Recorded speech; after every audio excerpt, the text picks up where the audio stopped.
Muchas gracias. Me piden que hable durante media hora sobre las causas y los posibles remedios de la actual crisis financiera y económica. Lo que a mí me gustaría es que esto, por favor, no les suponga que se les atragante la comida y que vayan ustedes comiendo, porque la verdad es que es un tema apasionante porque a todos nos afecta, pero a la vez es un motivo de grave preocupación. El que más o el que menos, por una vía o por otra, está experimentando con más o menos rigor cómo arrecia esta crisis económica en todo el mundo. Vengo de España, donde en este momento el desempleo está rozando ya el 18% de la población activa. Hay más de 4 millones de parados, hemos alcanzado el límite de 4 millones de desempleados por primera vez en la historia el pasado mes de marzo.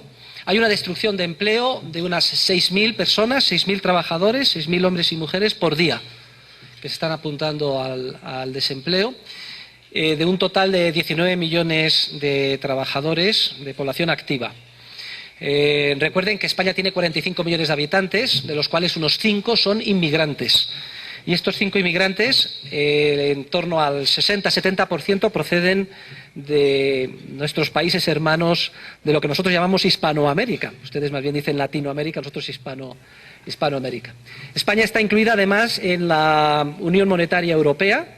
Creo que eso es en este momento, en términos relativos, una bendición, porque si hubiéramos tenido nuestra moneda propia, la antigua peseta, se habría reaccionado ante la crisis como se hacía en el pasado, es decir, con una profunda devaluación que hubiera supuesto pues un engaño, una ilusión monetaria para los ciudadanos que, sin darse cuenta, de la noche al día habían visto disminuida el valor de su riqueza y de sus rentas, a lo mejor un 15, un 20, un 25%. El euro como moneda única en ese sentido es una aproximación a lo que luego comentaré, a una especie de patrón oro que impide que cada país devalúe de una forma unilateral y actuando de manera desleal, tratando de conseguir ventajas competitivas por vías monetarias. Esto no se permite y entonces la única solución que tenemos para poder competir es que se produzca una reestructuración de la economía, en el sentido que explicaré enseguida, y que los precios bajen, se produzca un realineamiento de los precios relativos, que es lo que ya está sucediendo en España, hasta aquel nivel en que de nuevo surjan oportunidades empresariales de ganancia que nos permitan el inicio de la tan ansiada recuperación. Pero ¿cómo hemos llegado a esta situación en España, que también afecta al resto de los países de Europa? Europa está, como si dijéramos, dividido en dos áreas, una serie de países periféricos con problemas muy parecidos a los españoles: Irlanda, Inglaterra, Dinamarca, España y hasta cierto nivel Portugal e Italia. Y luego otros países que estructuralmente están menos desequilibrados, pero que también empiezan a sentir la recesión con fuerza, que son Alemania y Francia. ¿Cómo hemos llegado a esta situación que se extiende por todo el mundo, que tuvo su origen en la llamada crisis de la subprime en Estados Unidos en el verano del año 2007 y que alcanza su cenit con la suspensión de pagos de Lehman Brothers? ¿Cómo hemos llegado a esta situación? Creo que es el momento en el que la Escuela Austriaca de Economía tiene que dar el do de pecho. Es el único cuerpo de doctrina científica que es capaz de explicar y ayudarnos a interpretar lo que ha sucedido en los pasados 15-20 años en el mundo económico. Y a esto está dedicado mi libro, Dinero, Crédito Bancario y Ciclos Económicos, que se publicó en el año 98, en plena, digamos, euforia, en plena burbuja especulativa, en pleno periodo de lo que el entonces tan alabado Alan Greenspan denominaba exuberancia irracional.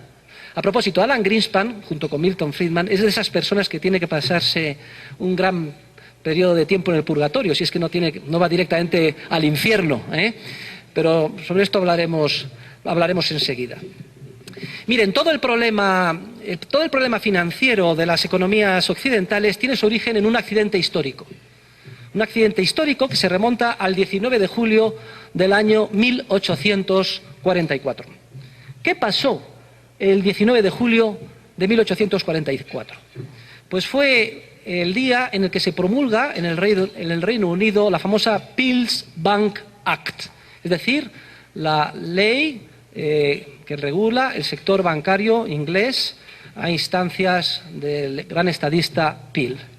Y en esa ley de Peel, la llamada Currency School o Escuela Monetaria, que venía debatiendo sobre estos temas contra la denominada Escuela Bancaria o Banking School durante los años anteriores, consigue un importantísimo éxito político. Convencen a los representantes políticos de que los ciclos recurrentes de burbuja, expansión crediticia, crisis financiera y crisis económica que vienen asolando al Reino Unido desde las guerras napoleónicas tienen su origen en la expansión de medios fiduciarios que lleva a cabo los bancos privados en forma de emisión de billetes, que son certificados de depósito, billetes de papel moneda, sin el correspondiente respaldo de oro efectivo. Y entonces, en la ley de Peel, este día, 19 de julio de 1844, se exige que a partir de entonces todos los banqueros privados en el Reino Unido emitan billetes, papel moneda, mantengan en sus cajas un coeficiente de caja del 100% en forma de oro, bien en amonedado, en monedas o en lingotes. Luego es el triunfo de la prescripción del coeficiente de caja del 100% que distinguidísimos economistas previamente habían defendido, por ejemplo David Hume, en sus ensayos of Money, que durante más de 150 años había cumplido a rajatabla el banco líder en todo el mundo y modelo en Europa, que fue el Banco de Ámsterdam, y que estudio con detalle también en mi libro. Y se pensó que con esta prescripción se iban a evitar estos ciclos que venían asolando a los diferentes países y sobre todo al Reino Unido en la época que fue además de comienzo de la Revolución Industrial. Efectivamente, los banqueros privados expandían la masa monetaria emitiendo billetes de banco que en teoría aparecían como certificados de depósito por un importe superior al oro efectivamente depositado en sus cajas. Esa emisión de efectivo en forma de papel moneda se inyectaba en el sistema económico básicamente en forma de créditos y préstamos. Y esto ponía en funcionamiento una etapa de artificial expansión. El crédito animaba a los empresarios a invertir como si el ahorro de la sociedad hubiera aumentado, cuando de hecho tal cosa no había sucedido, sino que el origen de esa expansión se encontraba nada más en la impresión de papel moneda. Es curioso, es paradójico, porque si los banqueros se hubieran gastado el papel moneda que imprimían de la nada, sin respaldo de oro, yo qué sé, en bienes de consumo, en mujeres, en lujo, etcétera, el daño en la sociedad habría sido relativamente menor, El único impacto habría sido el de hacer subir los precios relativos de esos bienes. El problema es que la mayor parte de los medios fiduciarios de ese papel moneda se inyectaba en el sistema en forma de créditos. Y el crédito ya manda una señal a los empresarios, que deben de invertir en proyectos de inversión que maduran en un futuro más lejano. Y aquí es donde hacemos el puente entre lo que es la teoría monetaria y la teoría del capital. La teoría del capital es la teoría que explica cómo la estructura productiva de una sociedad tiene una dimensión temporal, está constituida por una serie de etapas sucesivas. Es la gran aportación de Karl Menger, que concibe por primera vez el proceso de producción como un proceso de acción que conlleva tiempo, constituido por distintas etapas, desde las más alejadas del consumo hasta llegar a la etapa final que satisface directamente las necesidades humanas, pues que son los bienes de consumo, ¿no? La única manera de aumentar ese número de etapas, es decir, de posponer en el futuro la llegada de bienes de consumo a cambio de conseguir un mayor número y una mayor calidad de ellos, es si previamente ha habido un ahorro. Es decir, ¿el ahorro qué significa? El ahorro significa la renuncia al consumo más inmediato a cambio de posponerlo porque uno piensa conseguir cosas de más valor. Y esto libera recursos presentes que pueden trasladarse en forma de factores de producción, mano de obra, trabajo, cemento, etcétera, equipo, capital, factorías, a proyectos de inversión que maduran en un futuro más lejano. Y esto es sostenible si hay un ahorro previo.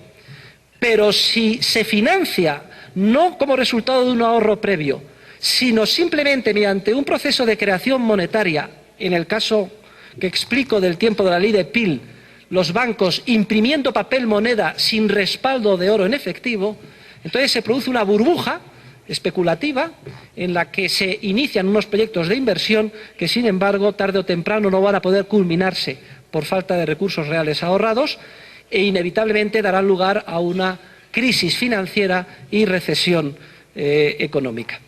¿Por qué motivo? Pues muy sencillo, los bancos prestan a los empresarios que se lanzan a invertir en proyectos de inversión, que tarde o temprano se pone de manifiesto que los consumidores no están dispuestos a culminar. Los consumidores no están dispuestos a ahorrar los recursos reales necesarios como para que esos proyectos de inversión que van a madurar en un futuro más lejano puedan terminarse. Y esto, en cuanto se pone de manifiesto, es letal para los bancos. Si nos metemos en el túnel del tiempo, en la crisis actual, esos proyectos de inversión que maduran en un futuro más lejano se han centrado sobre todo en el ámbito de las promociones inmobiliarias, es decir, el real estate, inmobiliarias, la construcción de pisos en España, etcétera, ¿no? Y cuando se han terminado esos pisos, pues se ha visto que no había demanda para ellos.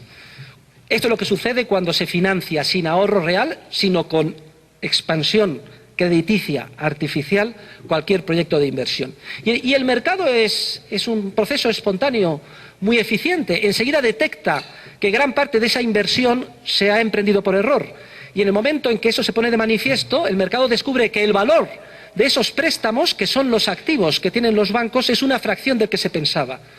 Y si en el activo de pronto se descubre en el mercado que el valor de los préstamos que han concedido los bancos es mucho menor, como el pasivo, el liability side de los bancos sigue siendo el mismo, es decir, los medios fiduciarios, los billetes que han impreso y que están circulando de mano en mano ya por terceras personas son los mismos, pues está clara la situación de los bancos. Los mismos pasivos con un activo que vale mucho menos. De pronto se pone de manifiesto que los bancos son insolventes y se produce una crisis financiera.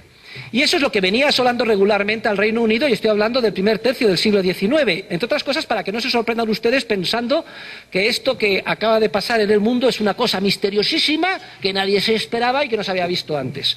Porque la historia nos enseña que el hombre una y otra vez comete los mismos errores. En la ley de Peel, la escuela monetaria, que se enfrentaba a la escuela bancaria, puso el dedo de llaga y explicó que todos estos problemas tenían su origen en que los bancos mantenían un coeficiente de reserva fraccionaria en relación con la emisión de papel moneda.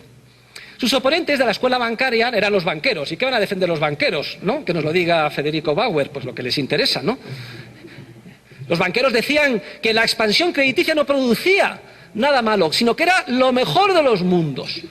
Fullerton propone la teoría del reflujo monetario. Dice, miren, nosotros descontamos papel moneda e inyectamos crédito y no hay ningún problema porque con la misma facilidad que se inyecta en el sistema luego vuelve otra vez. Cuando se pagan las letras de cambio luego vuelven al banco.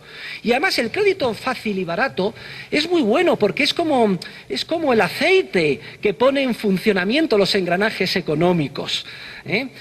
Todos los argumentos más o menos demagógicos y populares que estamos acostumbrados a escuchar, que el dinero es la sangre, que cuanto más dinero haya mejor, tan antiguos como John Law, del que tendríamos también mucho que hablar, con el sistema que creó la Francia del regente, Felipe de Orleans, que también dio lugar a una burbuja muy parecida a la que ahora estamos comentando. Bien, los teóricos de la Currency School decían, no, señores, ustedes son los culpables de las burbujas, además crean de la nada dinero, esto hace que el nivel general de precios suba en el Reino Unido, es decir, que el poder adquisitivo de la unidad monetaria en el Reino Unido baje, con lo cual es más barato comprar en Francia y en el continente, hay un aumento de las importaciones, sale el oro y de las cajas de los bancos, y los bancos tienen un doble problema. No solo es que sus activos en la crisis disminuyen, sino que además pierden reservas, con lo cual se produce la crisis financiera y en última instancia la crisis económica. Los teóricos de la escuela monetaria, de la Currency School, hicieron un análisis impecable y explicaron por qué se producían las crisis financieras, como acabo de indicar, y que la única manera era permitir que hubiera un ajuste, un matching mucho más perfecto entre el ahorro y la inversión. Es decir, que los bancos y los prestamistas solo pudieran prestar lo que previamente se hubiera ahorrado. Es decir, que en ese proceso de ahorro e inversión no entrara la manipulación exógena de la creación monetaria, sobre todo en forma de papel moneda. Y en la ley de Peale así se exige un coeficiente de caja del 100%. Sin embargo, la ley de Peale comete un gravísimo error. Mises dice que se cometen dos gravísimos errores. Fue una victoria, pero pírrica. Ya saben ustedes lo que son las victorias pírricas, ¿no? Llegó Pirro a la península en Italia y ganó, pero una batalla que al final le costó tanto que no se sabe que hubiera sido mejor, si hubiera ganado, haberla ganado o haberla perdido, ¿no? Se cometieron dos errores gravísimos en la ley de Peale. Uno, que no se exigió también el coeficiente de caja del 100% para la emisión de depósitos a la vista. Esto es importantísimo. La teoría económica de entonces había olvidado una enseñanza de nuestros grandes pensadores españoles del siglo de oro, de los escolásticos de Salamanca de nuestro siglo de oro español. Luis de Molina escribe perfectamente que lo que él llama el chirografis pecuniarum en latín, dinero escriturario, cumple exactamente la misma función que el dinero en efectivo. En el siglo XVI los bancos todavía no habían emprendido el negocio de la emisión de papel moneda, pero emitían depósitos. Y la emisión de depósitos es muy sencillo, es simplemente un asiento contable. Simplemente es préstamo a depósito. Ni siquiera hace falta imprimir el billete. Préstamo, que es una cuenta de activo, a depósito, que es una cuenta de pasivo, por 1 millón de euros. ¿Y qué hago? Le doy un talonario al empresario. Aquí tiene usted. Empieza a tirar y el empresario empieza a escribir sus cheques para comprar equipo capital, alquilar una fábrica, comprar cemento, contratar trabajadores. No hay ninguna diferencia económica entre la emisión de un depósito mediante un simple asiento contable y la emisión de papel moneda sin respaldo. Ninguna. Y esto lo descubrió perfectamente Luis de Molina en el siglo XVI. Sin embargo, lamentablemente se olvidó este descubrimiento. De ahí mi gran interés en ese programa de investigación que inicié hace años, en tratar de buscar los orígenes hispanos de la escuela austriaca, que yo me empeño en rebautizar como escuela española. Hay que esperar hasta Pennington, en 1826, Thornton, para que se empiece a intuir en el contexto del debate entre la escuela bancaria y la escuela monetaria que los depósitos bancarios y los billetes de banco emitidos sin respaldo son exactamente lo mismo desde el punto de vista económico. Es más, en su ingenuidad, los teóricos de la Banking School, que cuando se oponen a la Currency School en los años previos de la ley de Peale, contestan esto, dicen, y además, vosotros, ¿qué me decís, Maculo, qué compañía? Que vais a exigir un 100% de coeficiente, nos pedís un 100% de coeficiente de caja en oro para los billetes. Pues si fuerais coherentes, debíais de exigirlo también para los depósitos. Eso decían los de la Banking School, o sea, muy, muy agudos. Qué pena que los que tenían enfrente de la Currency School no se hubieran pensado y hubieran dicho, anda, pues tienen razón estos señores, lo debíamos de exigir también. Y la ley de Peale obliga al coeficiente de caja del 100% solo para el papel moneda, y se les olvida obligarlo también para los depósitos, porque los teóricos de la economía de entonces no entendieron que los depósitos forman parte de la masa monetaria de igual manera que los billetes de banco. Algo que para nosotros es obvio hoy. Cojan ustedes cualquier medida de la masa monetaria. En Europa utilizamos la M1, la M2, la M3, la que ustedes quieran. En Estados Unidos, Money Zero Maturity. La más estándar es la M1, que es dinero en efectivo y depósitos a la vista. Prácticamente, para que se hagan una idea, en todos los países occidentales, en Estados Unidos, en Europa, la masa monetaria solo está materializada en dinero en efectivo, y he traído mi fajito para que ustedes lo vean y lo visualicen, de euros, el 10%. Es decir, toda la masa monetaria de Europa, de la Unión Europea, solo el 10% está materializada en dinero en efectivo. Euros en cualquiera de sus denominaciones, cualquiera de sus billetes, desde billete de 5 euros a billete de 500 y moneda fraccionaria. ¿Y dónde están las otras 9 décimas partes? Las otras 9 décimas partes es como si dijéramos dinero virtual. Son esos asientos contables que secularmente y de manera acumulada ha venido haciendo el sistema bancario privado, que con la misma facilidad, porque es virtual, que se crean, es simplemente un asiento, préstamo a depósito, con la misma facilidad que en un proceso de expansión crediticia se crean, como un acordeón, con la misma facilidad se contraen en un proceso de contracción crediticia, como ahora estamos experimentando.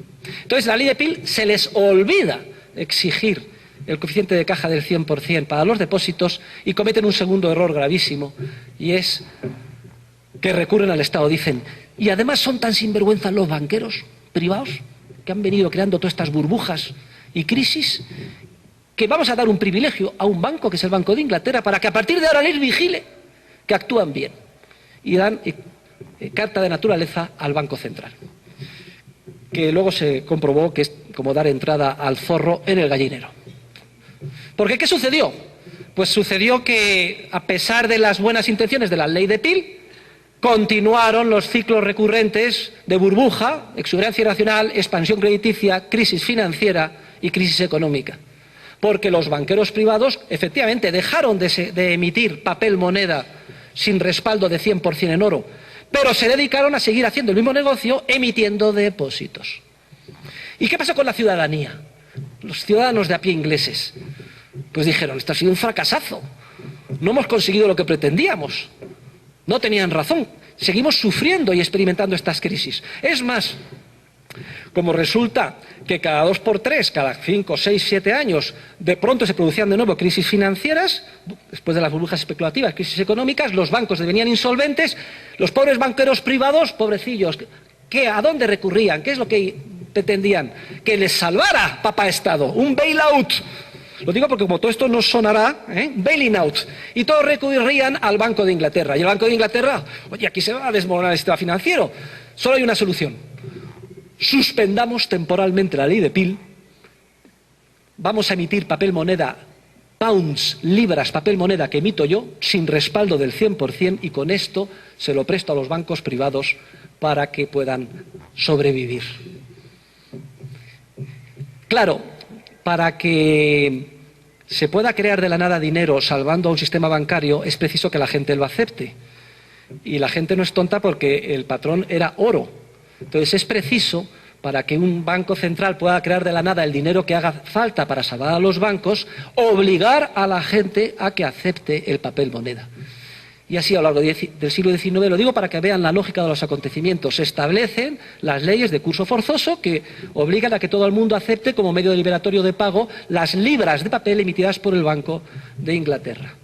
Fíjense, un error, la ley de Peel, se les olvida exigir el coeficiente de 100% en oro para los depósitos, los bancos privados continúan con su proceso de expansión crediticia con cargo a depósitos, continúan experimentándose ciclos recurrentes de burbuja, expansión, crisis financiera, en lo que los bancos recurren a los bancos centrales al Banco Central para que les salve, el Banco Central tiene que crear de la nada la liquidez que haga falta, introducción del sistema puramente fiduciario papel moneda con leyes de curso forzoso.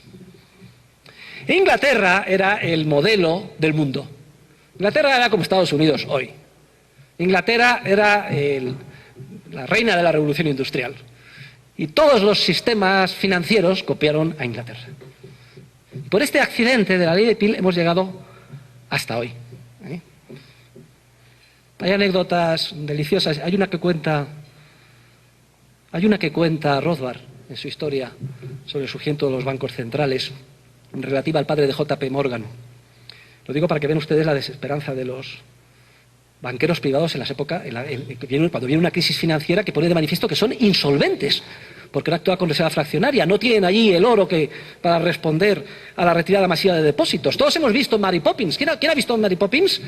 Mary Poppins, de pronto hay un banquero que les trata de convencer a los niños que le pongan sus 2 pennies y les tienta y que va a invertir en la India y en comercio internacional y en ferrocarriles, y al final salen los 2 niños corriendo y la gente, anda que este banco no paga, y hay una corrida bancaria, ¿no? Todos se nos hemos... Pues algo le pasó al padre de JP Morgan y pues contaba en su Rothbard que a su vez el hijo, famoso Morgan, recordaba que su padre hundido llegó a casa en Londres y se metió en su cuarto y que él miró por el ojo de la puerta y vio que el padre desesperado sacaba un revólver, una pistola lo ponía encima de la mesa y la empezaba a preparar. Y él no sabía pero qué hacer este hombre, que estaba hundido el padre, ¿no? Nos temíamos lo peor, podíamos temer lo peor, que se iba a pegar un tiro. Pero justo antes, ¡ding dong!, suena el timbre. Baja la servidumbre a abrir y suben corriendo y diciendo: señor, una carta del Banco de Inglaterra. Era una carta en la que le comunicaban que habían decidido darle el apoyo necesario en forma de línea crediticia para salvarle el banco. Quiere decir que no hay nadie más interesado que los banqueros privados de que exista un prestamista de última instancia en un sistema de banca con reserva fraccionaria. Esa es la gran tesis de mi libro. Si hay un sistema de banca con reserva fraccionaria, es imprescindible que haya un banco central que sea capaz de crear la liquidez que haga falta para evitar que se desmorone todo el sistema. O sea, que van juntos, de la mano. Y este es el principal debate que tengo yo con esa sección de la escuela austriaca, que está encabezada por George Selgin y Lawrence White, que defienden un sistema de banca con reserva fraccionaria y sin banco central.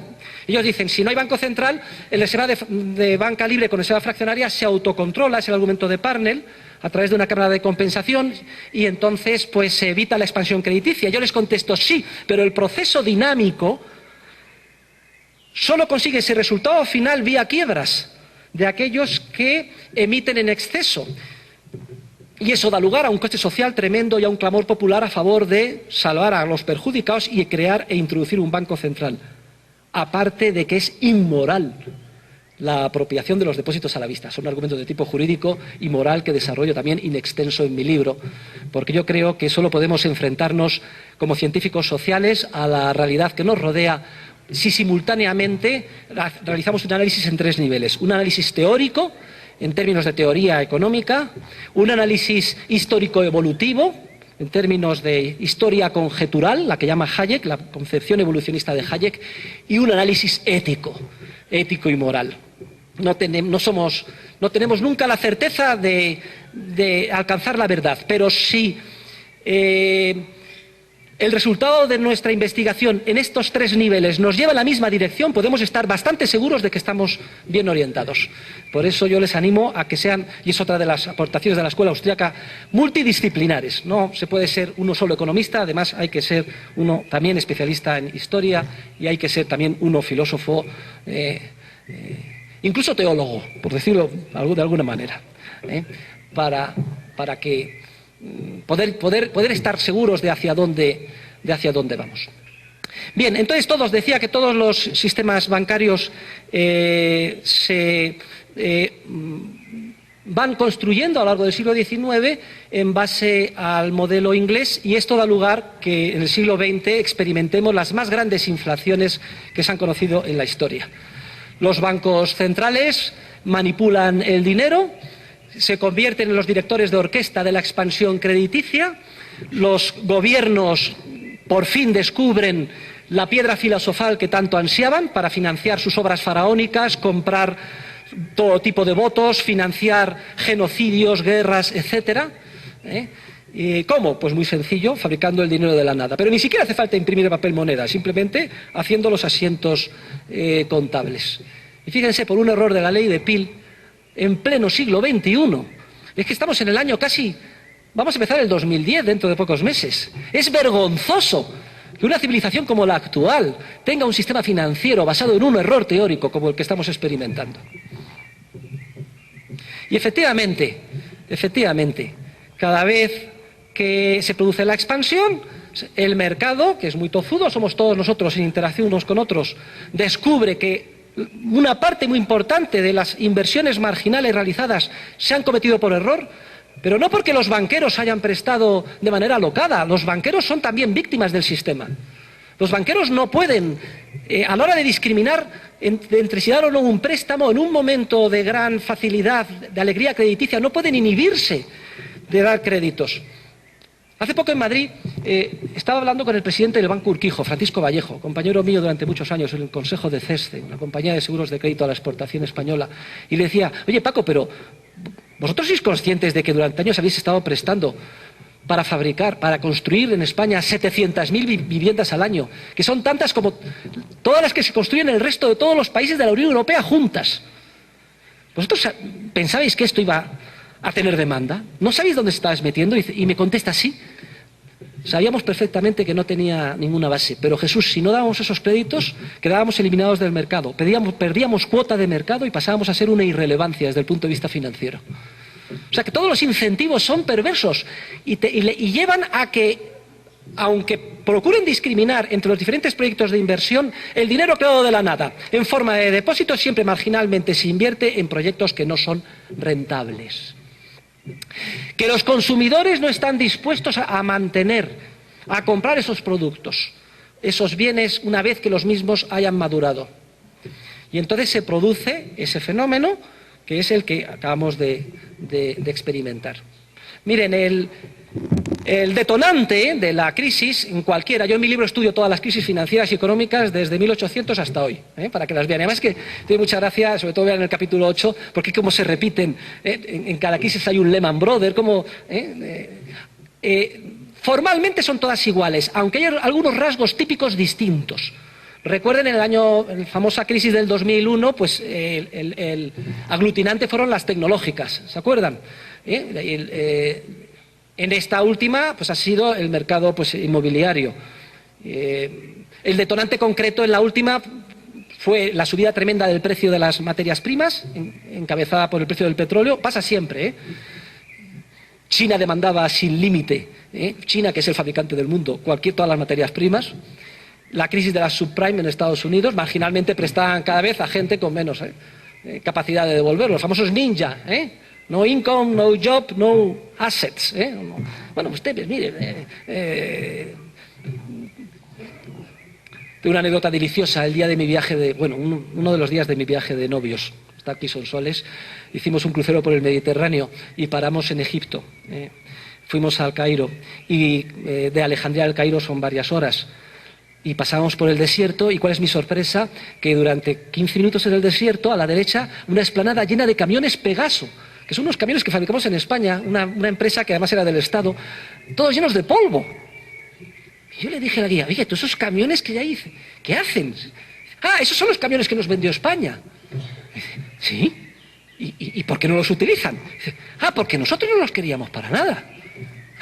Y si ustedes no los querían para nada, ¿para qué los compraron?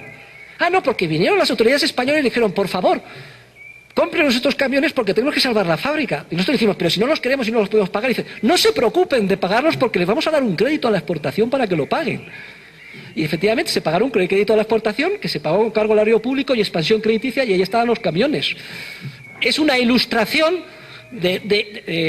a lo grande de lo que en pequeño y de forma sistemática se induce en las burbujas especulativas. Para los austriacos, el daño y la enfermedad está en la etapa de la burbuja, de la alegría. Somos los únicos teóricos de la economía que nos damos cuenta de ello.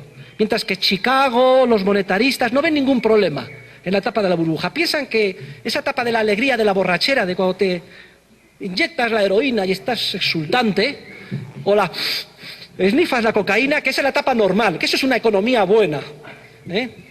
Y es ahí donde discrepamos abiertamente los teóricos de la escuela austriaca. Nosotros identificamos ahí el origen de los males. Y en cambio es la recesión, es la crisis financiera y la recesión económica que viene después, donde se invierte. Para los austriacos dice Mises, la recesión económica es la recuperación. Es el comienzo de la recuperación. Es cuando el mercado, que es muy tozudo, descubre los errores cometidos previamente. No es que ahora se haya destruido la riqueza porque la bolsa ha caído un 70% de su valor. Es ahora cuando descubrimos o nos damos cuenta de que valía mucho menos aquello que pensábamos que valía mucho hace poco. Y el mercado pone manos a la obra. Y es un proceso largo y doloroso. Tenemos que descubrir a nivel microeconómico dónde se ha invertido mal. Hay que reestructurar esas inversiones. Hay que trasladar masivamente mano de obra y factores de producción de unos lugares a otros. Eso exige esfuerzo, dolor social. Se puede hacer rápidamente si la economía es libre y el mercado no interviene. Si no hay grandiosos planes de salvamento. Es decir, si se hace como nuestro presidente Rodríguez Zapatero. Es decir, si no se hace nada. Por eso yo considero que Rodríguez Zapatero es un magnífico estadista, porque no ha hecho prácticamente nada. Y lo curioso, aunque parezca un poco irónico, o cínico si ustedes quieren, ¿no? La labor del político en una etapa como la actual es, sobre todo con las servidumbres de la democracia, ¿no?, dar la apariencia de que se está haciendo algo y, sin embargo, que lo que se haga sea inocuo y no tenga ningún efecto. Porque si tiene efecto, si se inyecta más dinero, si se tratan de salvar las empresas en las que se ha invertido mal y se bloquea el proceso de reconversión, se puede producir lo que yo llamo el proceso de japonización. En Japón lo que ha pasado durante años es que todo el sistema estaba en quiebra y todo está mantenido y piramidado en el Banco Central, que daba instrucciones a todos los banqueros para un continuo rollover de crédito. Es decir, se crea un crédito nuevo para devolver el antiguo, y así sucesivamente. Y cada vez, con lo cual nadie se reestructura, todo el mundo encima de sus mesas sin hacer nada, y la economía en recesión indefinidamente. En cambio, si se deja que el mercado actúe, se produce una quiebra muy profunda, un realineamiento y caída de los precios en diferentes proporciones, hasta que de nuevo los empresarios descubren que hay oportunidades de ganancia y vuelven a invertir y surge la tan ansiada recuperación. Y en esa estamos, en todo el mundo ahora. En esa estamos. Están los planes de salvamento. Está por un lado el mundo anglosajón. El mundo anglosajón está económicamente muy perdido desde Keynes. Para mí el mundo anglosajón es Inglaterra y Estados Unidos. Tiene muchas virtudes, son economías muy libres, muy flexibles, pero en términos financieros son un desastre. Comparativamente con Europa, un desastre. No es que Europa sea para tirar cohetes, pero Europa, al fin y al cabo, tenemos una moneda única que se ha creado a imagen y semejanza del marco alemán. Y en Alemania, y aquí hay personas de Alemania, todavía tienen ellos la memoria histórica. Están convencidos de que Hitler, con todo lo que supuso y la desgracia que supuso, llegó al poder como consecuencia de la inflación. Y por eso hay mandato constitucional de estabilidad monetaria. Y solo se creó el euro aceptando y respetando ese mandato constitucional. Y no como en Estados Unidos, de que además el Banco Central, la Reserva Federal, tendrá que ocuparse del crecimiento monetario. No. Por eso verán ustedes que con las locuras americanas de subir los tipos de interés al 6, luego bajarlas al 0, los europeos siempre han ido, sí, siguiendo más o menos la misma tendencia, pero relativamente más suave. La economía europea es más rígida y más intervencionista que la americana, pero en términos monetarios es menos alocada. Y en Europa no se pueden hacer grandes planes de salvamento, ni compra de deuda pública, como pretenden Estados Unidos, la Reserva Federal y Ben Bernanke, porque ¿qué deuda pública van a comprar? ¿La alemana? ¿La española? ¿La italiana? ¿La irlandesa? Ahí se organiza un pequeño lío, ¿no? Luego, y además hay dos escuelas. Tenemos Angela Merkel, se reía y decía, pero vamos a ver, ¿qué es eso de planes de salvamento? Mira, hacer y lo mínimo posible, frente a lo que pide Gordon Brown a la desesperada. Proyectos masivos de salvamento.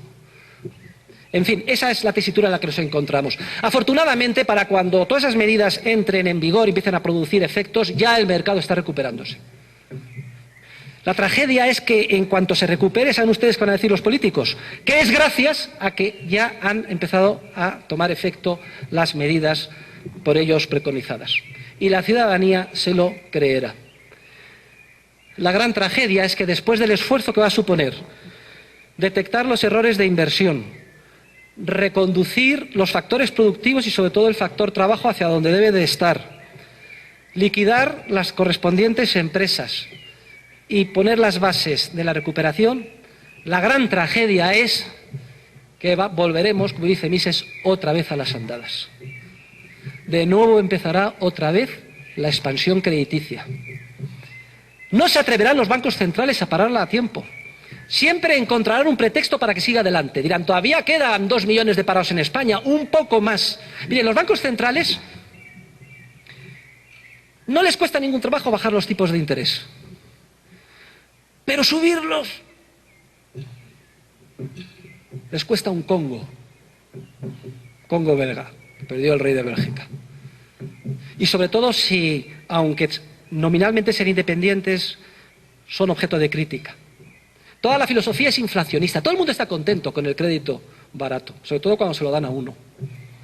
Con los precios que suben continuamente. El vecino ha vendido la casa por 2 millones de euros. Pues yo también, que tengo esa casa, tengo 2 millones de euros. Luego me puedo ir de viaje a Guatemala o al Caribe porque soy millonario. Oiga, usted no es millonario, usted lo que es idiota. Porque usted no es más rico porque el vecino haya vendido la casa por 2 millones de euros. Hayek explica en un artículo que tiene de debate en Profit, Interest and Investment, que se titula The Maintenance of Capital, que recomiendo que todos ustedes lean, que el capital es la corriente futura de rendimientos de un bien de capital. Y la corriente futura de rendimiento de tu piso es el cobijo que te da en los años futuros. Y si no ha cambiado el cobijo que te da en los años futuros, tú eres igual de rico antes, cuando el piso se compraba hoy en día por 1 millón de euros, que ahora cuando se compra y se vende por 2 millones de euros. Y ese efecto, riqueza de la expansión crediticia, es el que lleva a la asunción alocada de riesgos en la etapa de la burbuja. Y todo esto se conecta además con la enorme estupidez de un comité internacional privado de Londres que se pone a pensar y dice, genial, vamos a cambiar las normas de contabilidad. ¿Pero qué es esto que hay unas normas de contabilidad que son las mismas desde hace 500 años, desde que las articuló un monje que además era el profesor matemático de Leonardo da Vinci, Luca Pacioli? ¿Qué tontería es esta de que el principio básico de contabilidad es ser la prudencia? No, hombre, no. La contabilidad tiene que recoger los valores de mercado, mark to market, y ser transparente para que los inversores, es decir, nosotros los banqueros de inversión, podamos con esto emitir más acciones y piramidar ulteriores valores en bolsa. Eso sin hablar de que muchos ejecutivos reciben stock options y cuanto más se infle todo mejor. Y aquí a río revuelto, ganancia de pescadores. ¿Y qué es esto de contabilizar según lo devengado cada año? No, una contabilidad mucho más avanzada. Recuerdo a mi profesor de contabilidad, Robert K. Jaedijk, en Stanford. No, la contabilidad tiene que ser algo distinto. Hay que reconocer el beneficio íntegro en el origen, en el momento, en cualquier contrato a largo plazo. Y eso hicieron en Enron. Provisión de contratos a largo plazo de gas. En el momento, hoy, de un contrato a 20 años, reconocemos la corriente futura de ingresos y de costes y hoy mismo recogemos el beneficio. Unos beneficios inmensos de papel, que solo existían ahí puestos. Igual que el dinero virtual. Y todos encantados. ¿Eran criminales? El Consejo de Administración de Enron, ¿eran criminales? Yo les digo que no. Entre otros estaba mi profesor, era una persona muy respetable, aunque luego terminó en la cárcel, una temporadilla. Lo que pasa es que siempre que se viola un principio, y la contabilidad es un lenguaje, the language of business, y el lenguaje es un proceso espontáneo institucional, como explica Hayek, que conlleva un enorme volumen de información y que no se puede modificar ex novo, por muy listos que sean los miembros del comité de Londres, sin causar estragos, incluso acabar con la economía de mercado. ¿Y qué pasa? Que si de la noche al día cambian las hipótesis, lo que eran beneficios desaparecen. Y los señores de Enron lo que hicieron fue empezar tapando agujeros, igual que cuando uno tapa un agujero con otro más gordo y al final tiene una bola de nieve cada vez más grande y al final se desmorona todo. Y se desmorona Enron y se pone de manifiesto el fracaso de las normas internacionales de contabilidad y es cuando la Comisión Europea, presionada por las grandes multinacionales europeas, da carta de naturaleza a las normas internacionales de contabilidad. Y yo empiezo a escribir a partir de hace 6, 7 años que esto lo que iba a hacer era agravar aún más todo el proceso de exuberancia y burbuja especulativa. Porque en la etapa de la burbuja, los valores de los patrimonios propios, a valores de mercado, de bancos, instituciones financieras, etcétera, se multiplican. Y eso da una sensación de seguridad falsa a los gestores que les lleva a asumir riesgos. No es correcto, no son riesgos, son incertidumbres. Esto es muy importante, la diferencia entre riesgo e incertidumbre, ¿eh? El riesgo es asegurable y la incertidumbre no. Incertidumbres inasumibles. Que luego de la noche al día, cuando cambian las circunstancias, cuando el mercado descubre que el valor de los préstamos es una fracción del que se pensaba, sean hipotecas o lo que sea, y que ahí siguen los pasivos, de la noche al día se pone de manifiesto que esos riesgos son inasumibles. ¿Y qué te dicen los nuevos teóricos? No hay ningún problema.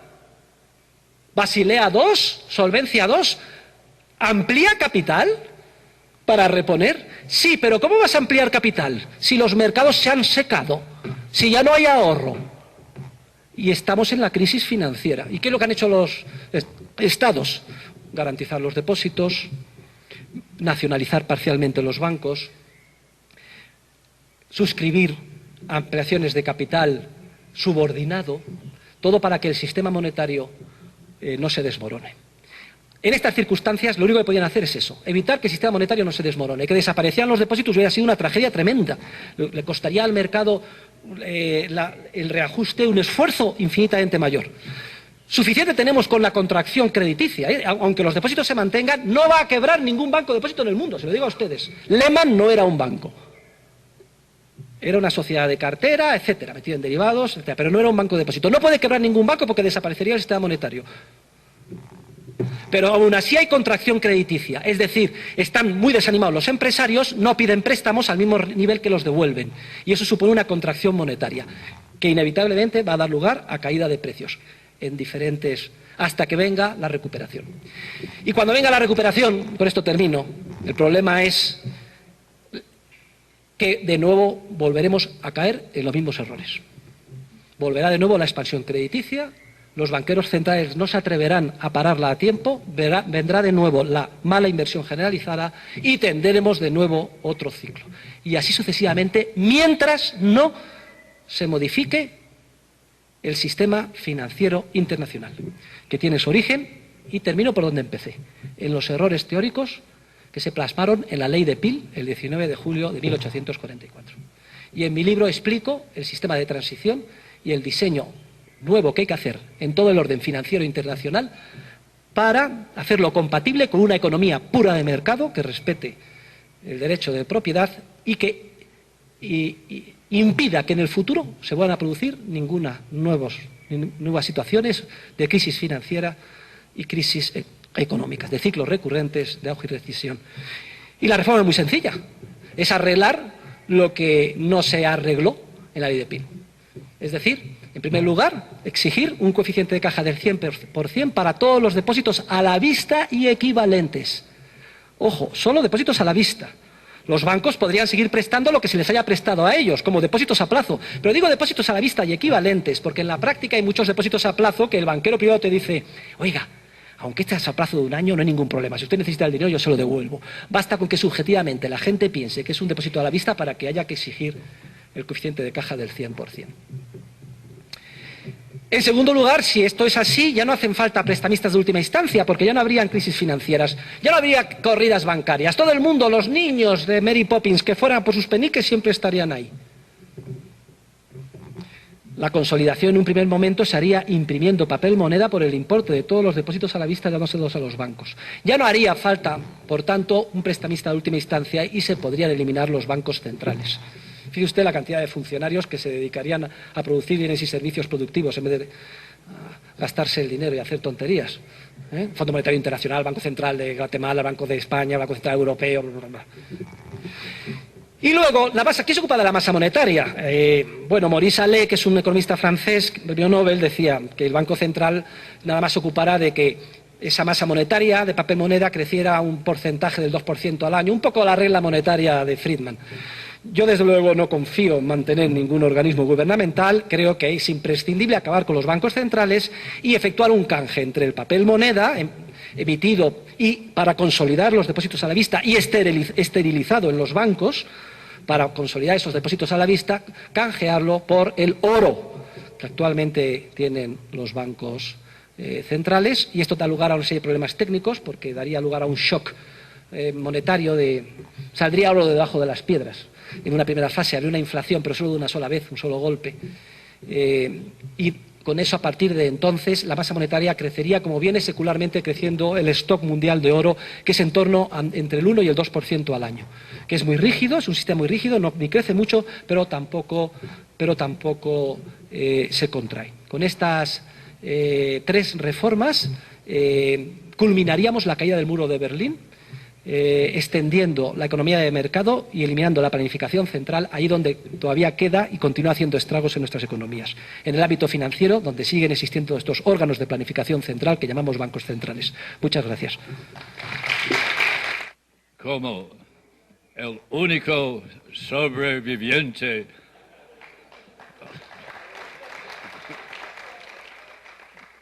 de Ludwig von Mises, me quedé tan impresionado hoy porque yo considero que es la primera vez en 36 años, después del fallecimiento de mi maestro, que he oído otra vez la voz de Ludwig von Mises.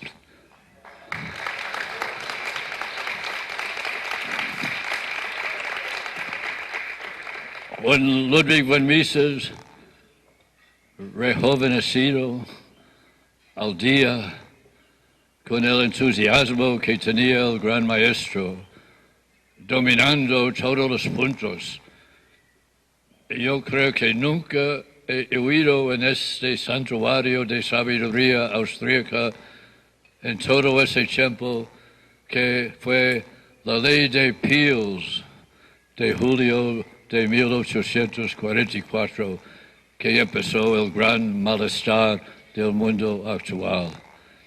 Felicito a la Universidad Marroquín por haber escogido este año el mejor de los candidatos que hubiera escogido el doctor Huerta de Soto.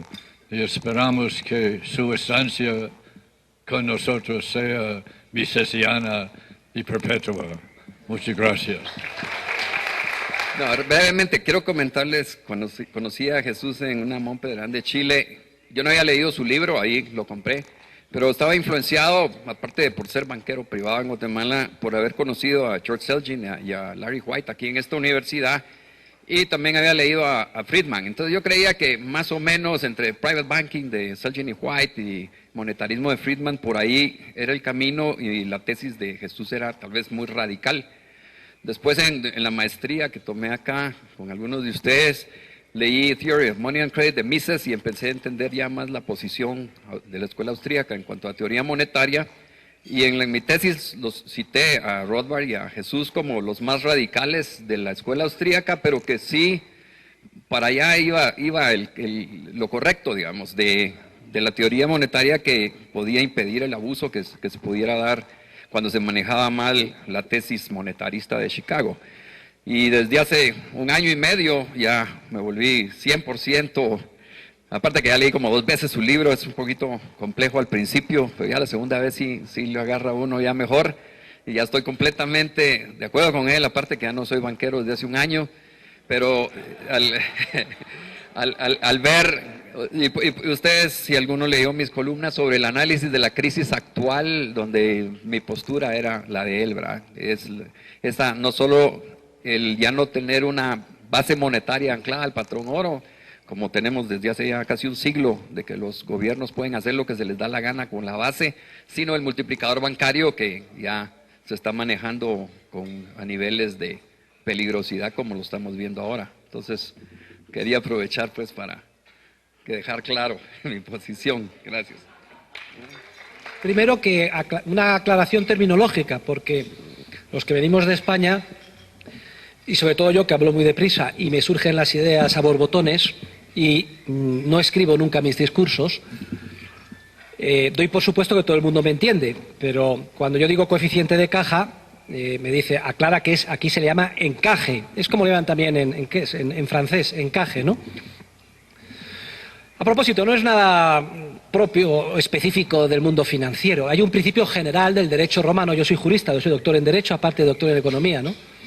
Y es que en todo depósito de bien fungible, sea aceite, trigo, si el que lo recibe, que se llama depositario, no mantiene íntegramente el equivalente en cantidad o calidad, lo que los juristas romanos llaman el tantundem, comete un delito de apropiación indebida.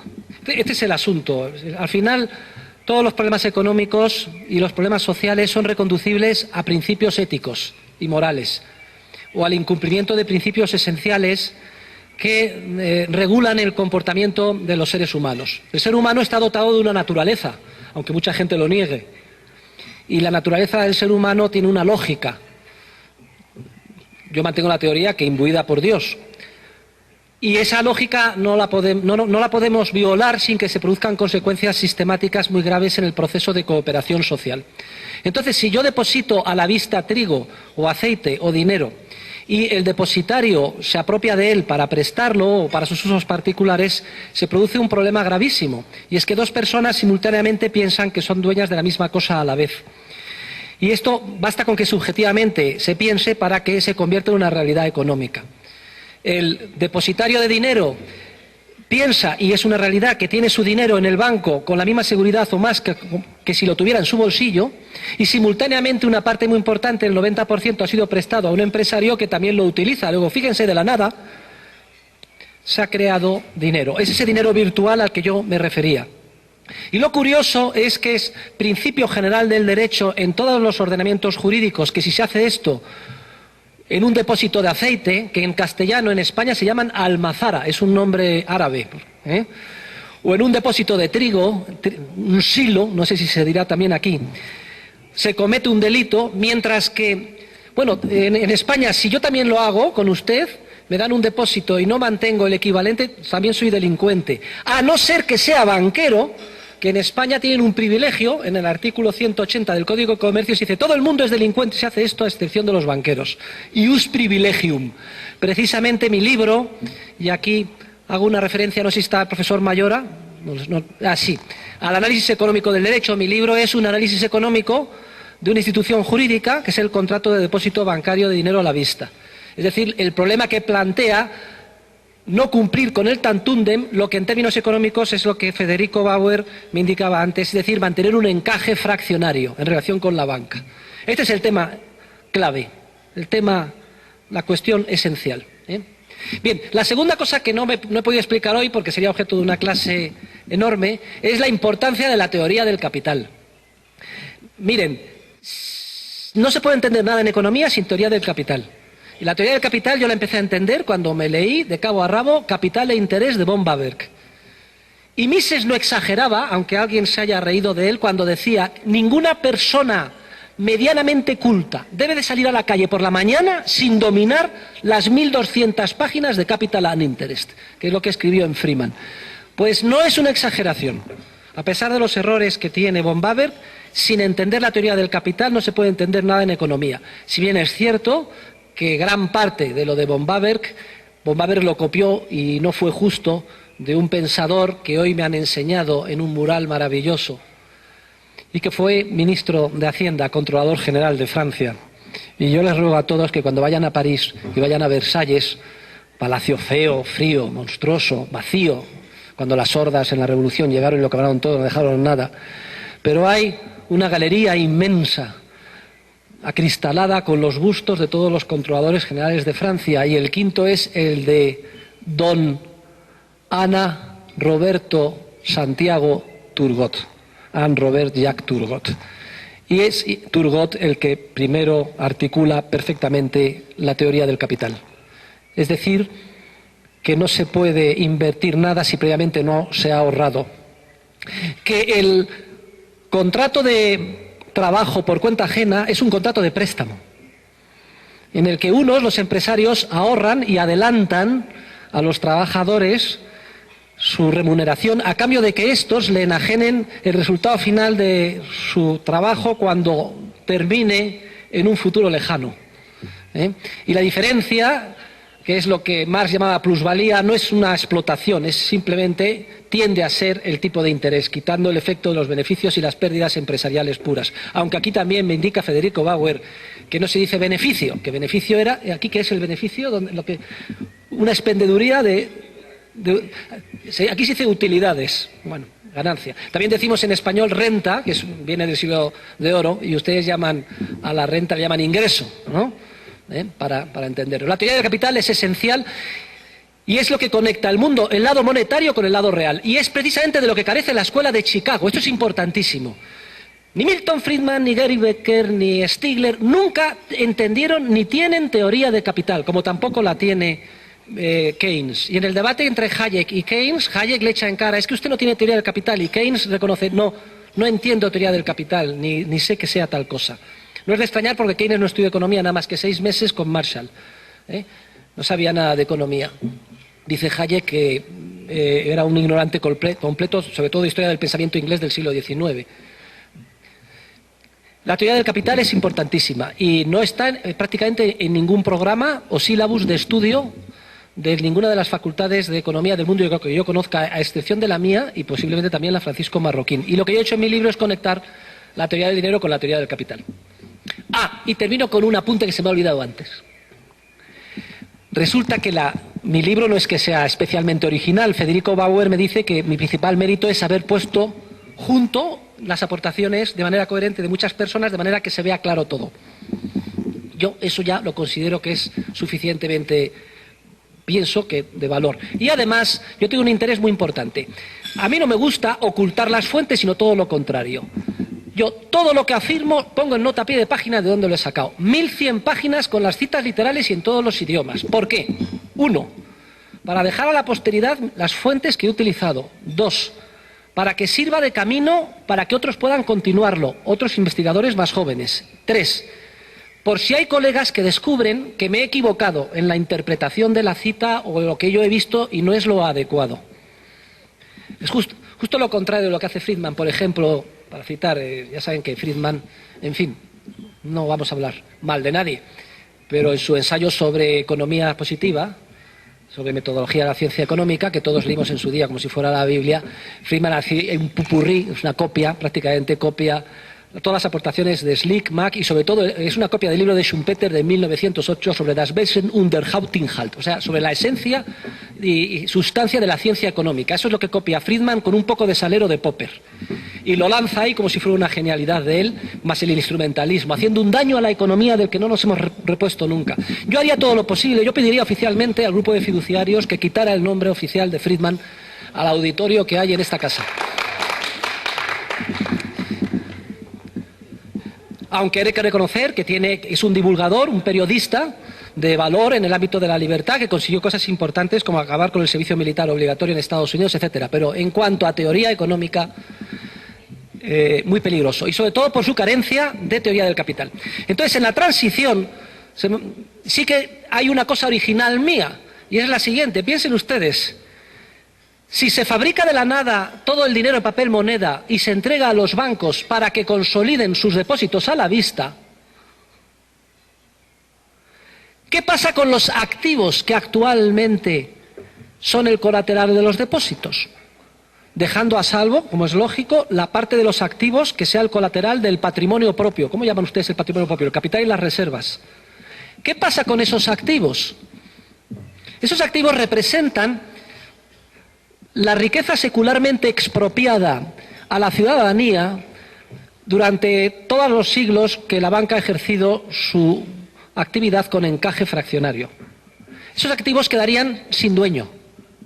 Yo propongo en mi libro, proponía en el año 98, hacer unos grandes fondos de inversión gestionados por la banca y canjear sus participaciones por la deuda pública viva de los estados. Según mis cálculos, permitiría, sin coste y de un golpe, devolver toda la deuda pública actualmente viva en el mundo.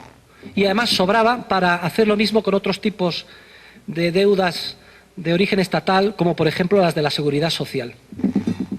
Hoy, en el entorno de crisis bancaria, y lo explico en la introducción de la 4ª edición de mi libro en español y en la 2ª que acaba de publicar el Mises en inglés, podría, con carácter previo, utilizarse esos activos que quedan liberados para hacer el bailing out de los bancos con dificultades e incluso salvar a aquellos inversores que han perdido gran parte de sus inversiones. O sea que tenemos ahí, lo que pasa es que solo se podría hacer de una sola vez y después de la decisión irrevocable de pasar a un sistema de banca con coeficiente de caja del 100%.